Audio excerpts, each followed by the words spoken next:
तो इस तरीके से हमारा angle A equal to angle D हो गया, अपोजिट एंगल्स।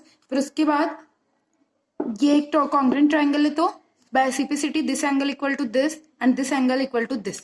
ठीक है, तो angle A B C equal to angle B C D and angle C B D equal to angle B C A by corresponding part of congruent triangle. फिर हम equation 1 और equation 2 को add करते हैं, तो हमारे पास मिलती है angle A B C plus angle C B D, ठीक है, is equals to angle B C D plus angle B C A.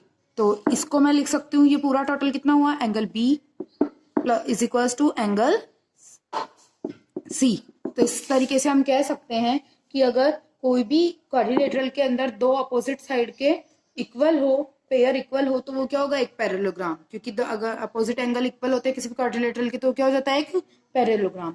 Then उसके बाद है theorem 8.4, in a parallelogram opposite angles are equal. Parallelogram के अंदर opposite angles क्या होते हैं, इक्वल। ये आपको प्रूफ करना है। तो ये हमारा पैरेललोग्राम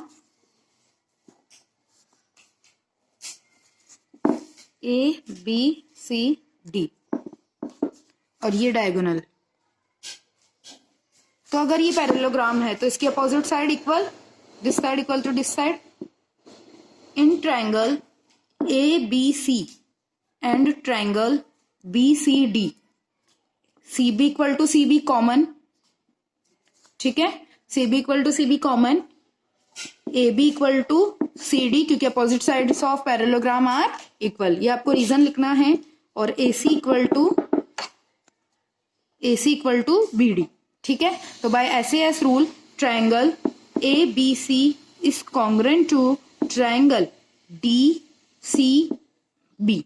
ओके, इस तरीके से आप इसको कॉन्ग्रुएंट बता दोगे। और अगर ये कॉन्ग्रुएंट है तो इसके अपोजिट एंगल्स भी इक्वल, जिस तरीके से हमने this angle equal to this angle, अगर ये कॉन्ग्रुएंट है तो this angle equal to this and this equal to this. और फिर उन दोनों इक्वेशन को, जैसे हमने पिछली बार किया, दोनों इक्वेशन को ऐड करेंगे तो angle this equal to this. Okay, वापस से रिपीट कर रही हूँ, मैंने पैरेललोग्राम को ट्राइंगल्स को इक्वल कॉन्ग्रुएंट प्रूफ किए। जैसे हमने फर्स्ट थ्योरम पढ़ी थी कि जो डायगोनल होती है पैरेललोग्राम की, वो टू कॉन्ग्रुएंट ट्राइंगल्स में डिवाइड करती है पैरेललोग्राम को। तो this triangle congruent to this triangle, so इसके अपोजिट एंगल्स भी इक्वल होंगे by reciprocity of congruency of this triangle. इस तरीके से आप थ्योरम 8.4 प्रूफ कर सकते हो। देन उसके बाद है if in a quadrilateral each pair of opposite angles equal then it is parallelogram.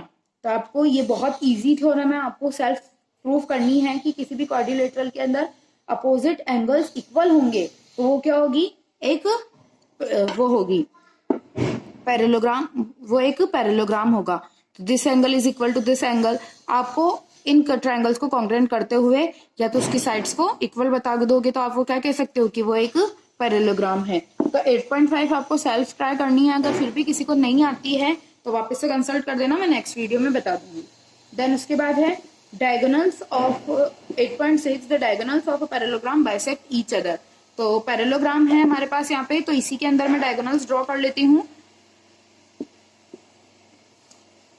तो आपको क्या प्रूफ करना है कि डायगोनल्स ऑफ अ पैरेललोग्राम, ये पॉइंट O, तो diagonals of a parallelogram bisect each other. तो हमें यहाँ पे गिवन क्या है, ABCD is a parallelogram, so AB equal to CD, क्योंकि अगर ये पैरेललोग्राम है तो इसके अपोजिट साइड इक्वल होगी, AC इक्वल टू BD। ठीक है, बता सकते हो आप ये। और 2 प्रूफ क्या करना है आपको कि डायगोनल्स बाइसेक्ट करती है, तो BO equal to OC and AO equal to OD, ये आपको प्रूफ करना है। तो आप इसमें क्या कर सकते हो, ये ट्रायंगल देखो, this triangle and this triangle, अगर मैं इनको कॉन्ग्रुएंट प्रूफ कर दूं तो this side equal to this side and this side equal to this side, तो हम इससे कह सकते हैं कि ये बाइसेक्ट करती है डायगोनल्स पैरेललोग्राम की। तो आप in triangle AOC and triangle BOD, ठीक है, तो आप इसमें लिख सकते हो AC equal to BD given angle AOC equal to angle BOD by vertically opposite angle. ठीक है, वर्टिकली अपोजिट एंगल, ये इसके इक्वल है, ये इसके इक्वल है। अब एक और क्या चीज आपको इक्वल करनी है, अगर ये पैरेललोग्राम है, अगर ये पैरेललोग्राम है तो इसकी आपको जरूरत नहीं है। आप क्या कर सकते हो, अगर हम इसको करेंगे तो ये हमारे पास कुछ रूल फॉलो नहीं करेगा, तो ये हमारे पास एक डायगोनल है, और ये अगर पैरेललोग्राम है तो ये पैरेलल, और अगर ये पैरेलल है तो BC और AD क्या है, ट्रांसवर्सल। तो this angle equal to this angle and this angle equal to this angle by interior angle. Interior angle sum property, तो यहाँ पे ये वाला एंगल चाहिए हमको, तो this angle equal to this angle, तो angle DBO equal to angle OCA। ठीक है, बाय अल्टरनेट इंटीरियर एंगल, और angle this equal to angle this, angle CAO equal to angle ODB। ठीक है, बाय अल्टरनेट इंटीरियर एंगल। अगर ये angle इसके equal है, ये एंगल इसके इक्वल है, और this side equal to this side है, तो ट्रायंगल कौन से रूल से कॉन्ग्रुएंट हुए, by ASA rule. Angle side angle, दो एंगल्स के बीच में साइड आ रही है, तो वो क्या होगी, SAS रूल से triangle AOC is congruent to triangle DOB। और अगर ये ट्रायंगल्स कॉन्ग्रुएंट है तो हम कह सकते हैं this side equal to this side and this equal to this. So ये अगर ये इक्वल है तो ये क्या करती है, पैरेललोग्राम की डायगोनल्स जो होती है वो बाइसेक्ट करती है। इस तरीके से आपको पूरे अच्छे से प्रूफ करके लिखना है।